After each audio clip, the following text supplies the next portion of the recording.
Whatever you do, show me. Whatever you do, yes.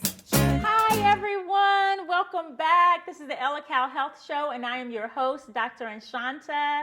I am so happy to be here with you today. We're shooting on location. You know, it's a busy season for us at the Ellehcal Company, so definitely a lot of clients that we have to see. We wanted to jump right in, though, and talk to you again. So this show is all about bringing you great information. We're using CDC website, Mayo Clinic websites, bringing you great information, but boiling it down into a manner in which you not only understand, but it's fun for you too, okay? So today we have got a great show lined up for you. We're going to be talking about mental health disease, pregnancy and prenatal care, and decreased libido. Yes, let the men and the women be in on that one. Now, in case there are any kids listening, of course, we're going to start off with some mental health. And we end all of our shows talking about a nonprofit as well. And so we'll be highlighting a nonprofit out of Chicago, Illinois today. Chicago, Illinois. So again, let's jump right into it. The first thing we're going to talk about is mental health disease. Right? So everyone always talks about medical disease, but they leave out mental health. That's a medical disease too. And if you're thinking, well, I don't know anyone with that, you might, right? So mental health disease, we're not just talking about depression and anxiety, but there's something called bipolar disease. There's something called obsessive compulsive disorder, right? Mental health disease, there's something called schizophrenia. There are multiple mental health diseases. There's even something called seasonal depression, right? So we talked about depression a little bit on the last show. I don't want to bore you with it, but what I want you to understand is that if someone is having financial problems, if someone is having sleeping difficulties, if they're giving away a lot of their belongings, if they are just changing in their behavior, I want you to think about depression. I want you to think about depression. Every life is worth saving. If that person calls you in the middle of the night, you listen. Yes, stay on the line. You were just going to go to sleep anyway, right? Stay on the line. If you're busy and you're working, but they're talking about how life isn't worth living anymore, either stop what you're doing or mute your side so they can't hear that you're still typing. And please stay on the line. You want to encourage individuals to seek help, right? Call 911. There's also crisis hotlines that you can call. Veterans are at risk. Children are at risk. Adults are at risk. The elderly are at risk. Yes, they are. They are. So some people say, well, getting a little sad and depressed, it's just part of life. No. There can be medical illness that led to your depression, a family history that led to your depression. You could have had another major change in your life.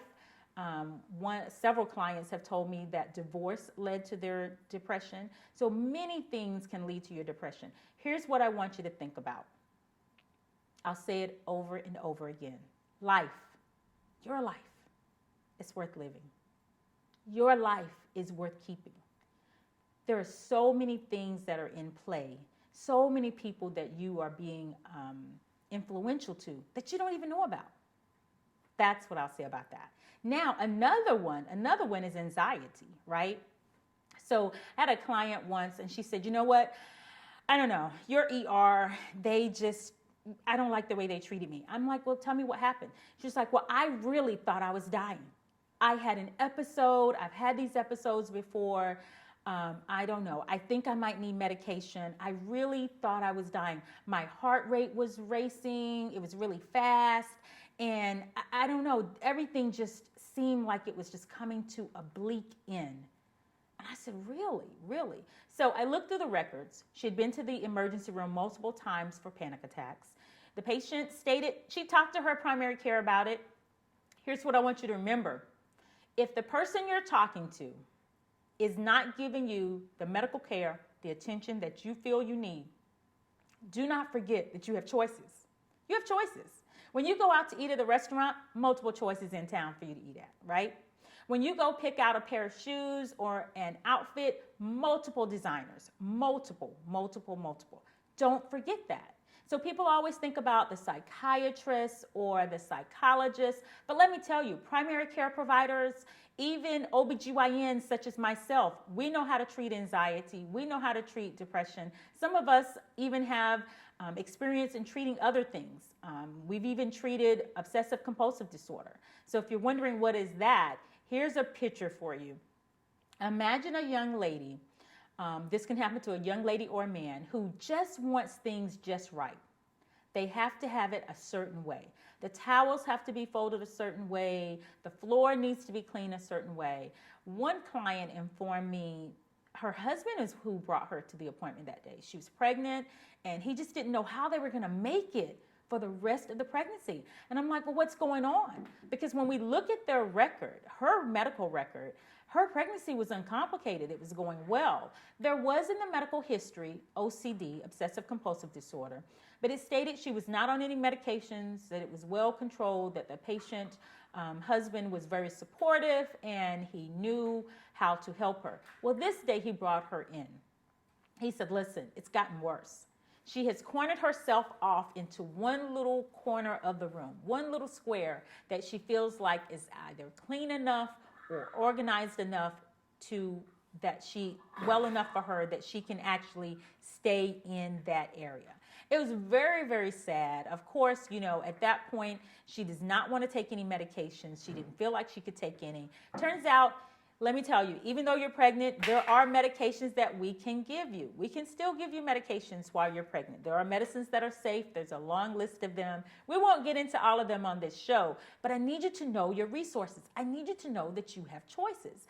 We called up the psychiatrist for her to get her some immediate help and to get her husband some help as well. It turns out that these things will show up more at certain times than others. But think about that. Is there someone that you know that's like that? No offense, but they just get really, really upset if something isn't a certain way, whether it's the laundry or the dishes or the way something was cleaned or the way something was organized. And it can be the obsessive compulsive disorder. If you're thinking, yes, sometimes it's not that, absolutely, absolutely. But sometimes it is, and that's important to recognize. Even with children, you can take a child who was fine, but give them a medical illness, and even though they survive their medical illness, they can end up with anxiety, fears, if you will, because of this medical illness that they have gone through. And if you take a child who ends up with a phobia, which is an intense fear of something. You can have a phobia of being in a closed-in space. You can have a phobia, so claustrophobia. You can have a phobia of being too high up. A fear of heights is what a lot of people call it, right? You can have a phobia of needles. Yes, an intense fear of needles. But that intense fear of needles in a child or young adult can really have some serious implications when they get older. We've had clients who could not get their new OB labs, right? Their labs at their new visit because of their intense fear of needles. And I'm like, wow, really? So how can we help you? We couldn't. She was just severely afraid. And it hasn't just been one person, right? If it was just one, I don't know, it might not be worth talking about. But I've seen this multiple times to the point that we as providers have realized that, okay, wait a minute. All right, so we have to pick our battles. What are we going to do for this client who needs labs? All right, so what if her blood type is Rh negative and she's going to need the RhoGAM? Oh my goodness, when are we going to need to know that? Well, that shot is usually given at 28 weeks. So sometimes what we will do is say, okay, well, we'll compromise with you. You don't have to get your labs done today because you're not going to anyway. I'll put it in your chart that I recommended, but we both know you're not going. However, there's going to be another day down the road when you're 26 weeks or 28 weeks, and we really, really, really need you to get your labs done. And I tell you what we'll do. We'll just order all of the labs that you need then and now, and you can go at that time. And take someone with you. Take someone with you. I'll tell you one of the things that the Lord put in my heart to help someone that we know, and that was blindfold. Fear is not of the Lord. But what if you couldn't see what was coming? What if you couldn't see it? Your mind is telling you you're afraid. Your brain has conditioned your heart and the rest of your body to get all tense and be intensely afraid. Afraid to the point that it doesn't make sense to anyone else but you. What if we took your sight away? Blindfold. Yes. Put your blindfold on. Now, of course, you need someone you love and trust to go with you, right? Because you're going to have to hold on to their arm, okay? And they're going to have to guide you into the lab place, wherever that is. But essentially, by doing this, you don't get to see what you are so intensely afraid of. And maybe that could help. That did help a dear friend of ours. That helped a dear friend of ours. We blindfolded this individual and took this individual in, and actually they did very, very well. I've had some of my clients say, you know what, I just need my husband with me.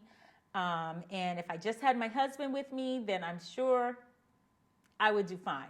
And so we're like, okay. And the husband's standing in the corner like, I don't know what she's talking about. I've never helped her with this. Why is she telling you that? Well, you know what? If you're that husband, go anyway. Hold her hand. Consider the blindfold. Consider the blindfold. Because you take away the stimulus, right? You take away the visual. Now the brain can't get excited. It can't tell the rest of the body to get excited. But panic attacks are real. Phobias are real. With that panic attack, the client they just really feel like, no, for real, I'm going to die. And in fact, I'm probably going to die while I'm listening to the Ellehcal Health Show. That's how bad this is for me. Well, you know what? You're not going to die while you're listening to the Ellehcal Health Show, all right? But we do need to get you help. We do need to get you help. And there is, I don't want to keep harping on it, but I got to tell you the truth. There are medicines for this. There's also non-medication things, right? So you could actually have a therapist who actually helps you desensitize, if you will, to some of these phobias that you have, right? You could actually know what your triggers are for your panic attacks, just learn them over time as you learn yourself, and then identify it for what it is. Okay, you know what? Nothing is happening right now. There's not a big boulder behind me. I'm not going to get hurt, but I'm feeling anxious. Then you can do your own deep breathing. Yes. You can do your own meditation. Maybe you can use some mindfulness, right? So things you can do at home to lower your anxiety. I once heard a celebrity say that, unbeknownst to a lot of people, I think before airing this, that this individual had anxiety. And it sounded like it was more of a social anxiety. So to get over that, what this individual did is they took their son with them. She took her son with her to engagements. Well, he was old enough. He was old enough to go with her to the engagement, and he was friendly, and she said it worked out great. She ended up not being nervous while she was there. She had her son. He took some of the attention off of her because I guess, he was probably famous the way she was famous. So the bottom line is you learn yourself and you learn what things that you can do at home without the medical community to help you with whatever your mental illness is. But there's also that population that just ignores it, right? So if you have bipolar disease, it means that you are fluctuating. You are going from mania to depression. I'm happy, I'm on top of the world, nothing could go wrong. I'm probably spending up a bunch of money to, oh my goodness, this is devastating. I'm sad, I'm irritable, I'm not getting out of bed, right? And that's what bipolar disease is. There's medicines for that. There are treatments for that. And if you ever hear of someone saying, well, you know what, I don't need my medicine anymore, I beg to differ with you. Guess what? You're feeling better because someone finally got your medication right.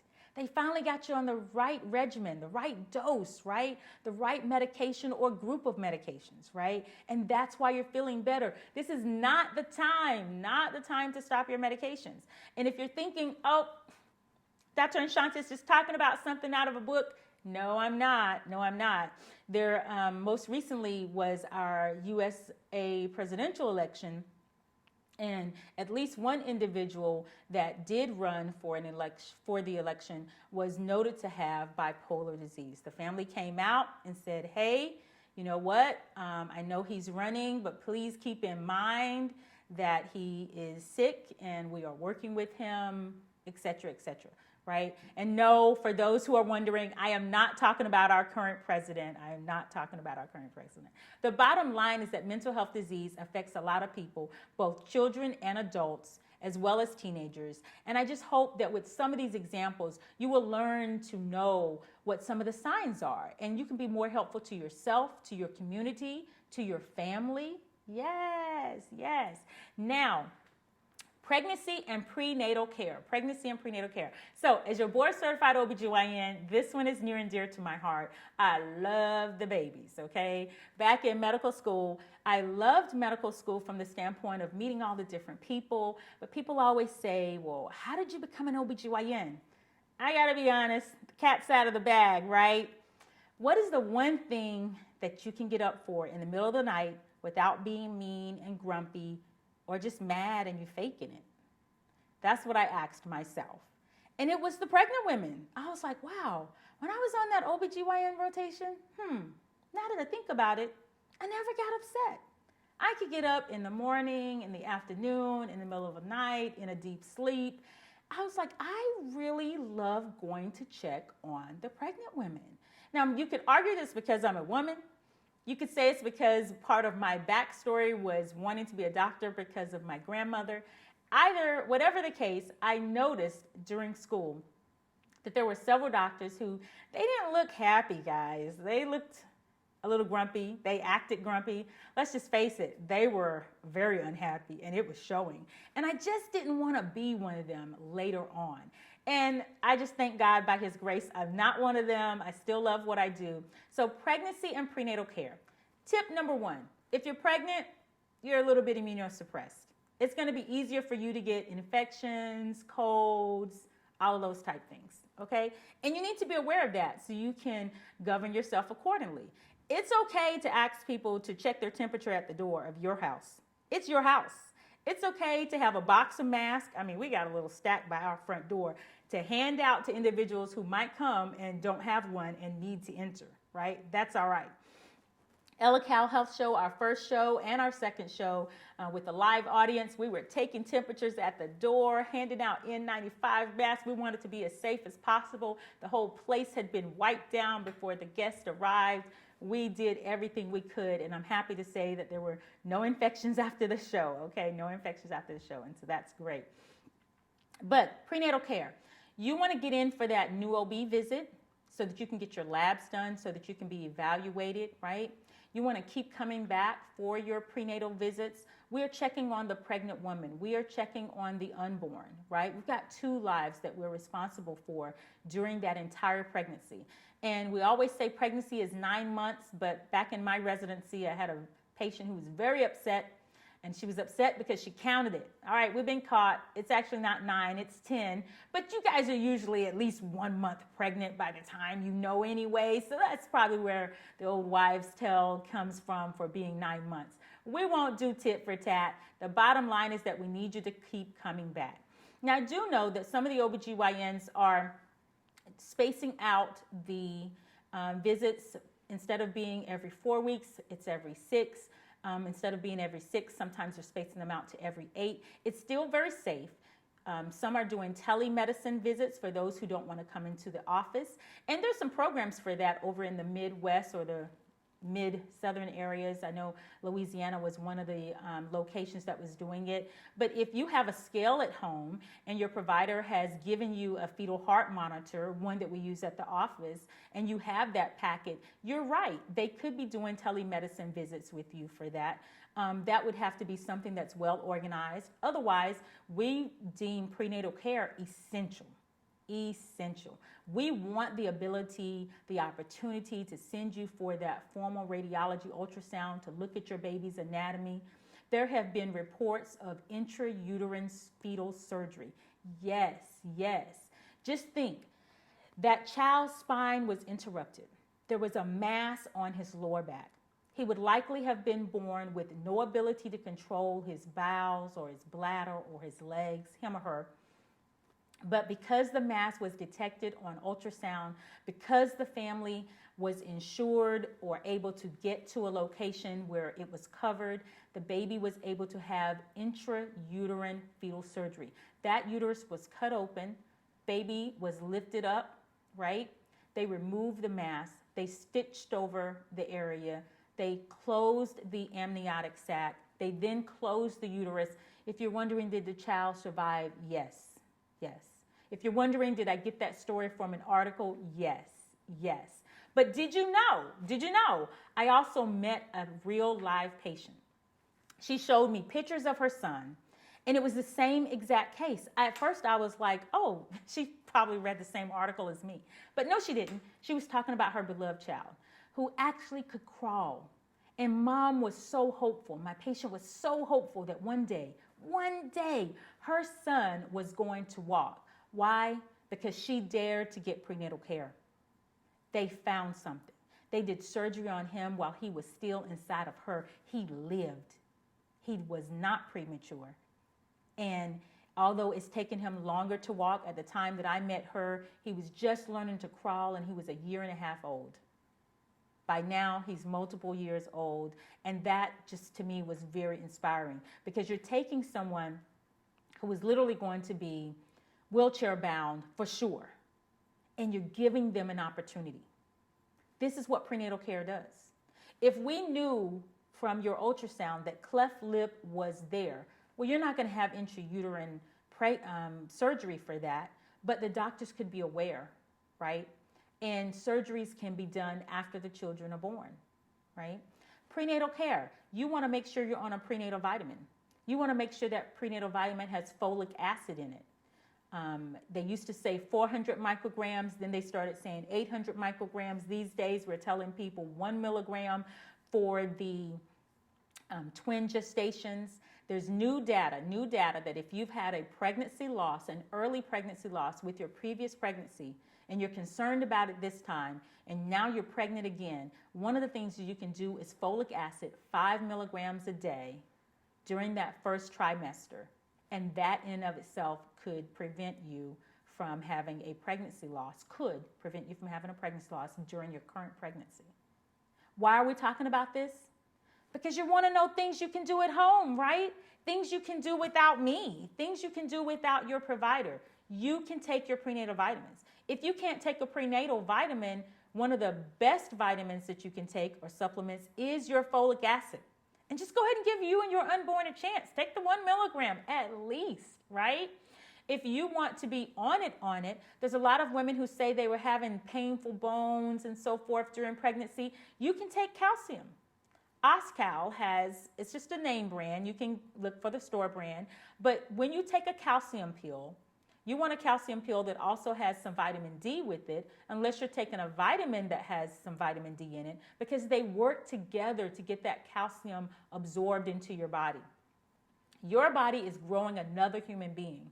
And if you don't take prenatal vitamins, your body is growing another human being. It's still growing another human being. And so it's going to take any nutrients, any minerals, any vitamins that it needs and push it towards the little one. You are not eating for 2, but you are drinking for 2, right? We need you to have enough fluid on board so that you're not getting dehydrated. Water is preferred, all right? And if you can't hold anything down, try something with some sugar or carbohydrates in it, such as some juice or some Gatorade, and go for 1 meal a day. Go for small meals. Try some of that ginger. Try some Unisom or vitamin B6 to help you with your nausea. There's so many things that you could be doing. But if you just come see us, we love you. We will help you. We want you to be there. So again, we're getting close to the end. I want to make sure that I touch on the decreased libido. And this is coming out of the Mayo Clinic. Tip number 1 for the men. Don't just take it to your boys and leave it. Right? So if you're talking to your friends about how your sex drive is low and they're giving you what they think is going on, please see a doctor. Schedule you an appointment with your primary care. Schedule you an appointment with your urologist. Multiple things could be going on. You could have heart disease that's undiagnosed. To get the little guy pointing north, We need good blood vessels, people. We need good blood vessels, okay? And the women can help you out with that. A little foreplay goes a long way, ladies. It goes a long way. How you do your foreplay is your business. That's your business. But just think, if your man is having a problem heading north, help him out. Help him out. You help him, you'll be helping yourself. You will be helping yourself. Make him that appointment, okay? Oh, yes, I'm not above it. I once made an appointment for my beloved and said, listen, your appointment is on Monday at 4 o'clock. I'll be home. I got the kids. Get to your appointment. It's primary care. Tell them all that you need to tell them. Anything you need to tell them, right? But that was just for a regular visit. Excuse me. You can do that for your beloved if they're having decreased sex drive. You can't just chalk it up to, oh, they're getting old. We got 70-year-olds and above fathering babies, okay? Fathering babies. So don't just be like, oh, they getting old. No, they're not. No, they're not. They're getting to the prime of their life. And you need to help them stay in the prime of their life. So what could they have? They could have vascular disease, right? Something could be wrong with those blood vessels, and that's why we're not pointing north, right? And they could have low testosterone. There are over-the-counter supplements for that. Read your reviews. We don't want people becoming too aggressive, right? Or, hey, don't do the over-the-counter thing. Let go of Dr. Google. That's not a real person anyway. Go get yourself a real doctor at a real doctor's appointment and find out what your options are. And for the women, if you think I'm just picking on the guys today, you are wrong, baby. They actually have medication for you. Yes, head on over to the Mayo Clinic. You can see that reference. For women with decreased sex drive or decreased libido, right, your sex drive, is she depressed? Is she tired? I always tell my ladies, clear up your schedule. Make time for the loving, okay? You got to pencil that in. And don't be letting other people read your calendar. That happened to me. A friend of mine said, Anshanta, what is this? Because we had a calendar hanging on the door to the kitchen, but the way it was hanging and on the side it was hanging, you shouldn't have seen it. But she read my calendar. It says, make love today. Make love today. Make love today. I said, hey, wait a minute. What are you over there reading? Get out of my kitchen door. But essentially, you pencil it in. Okay, you pencil it in. The kids don't have to read it. Your friends don't have to read it. But make a date with your beloved. Make a date with your beloved, okay?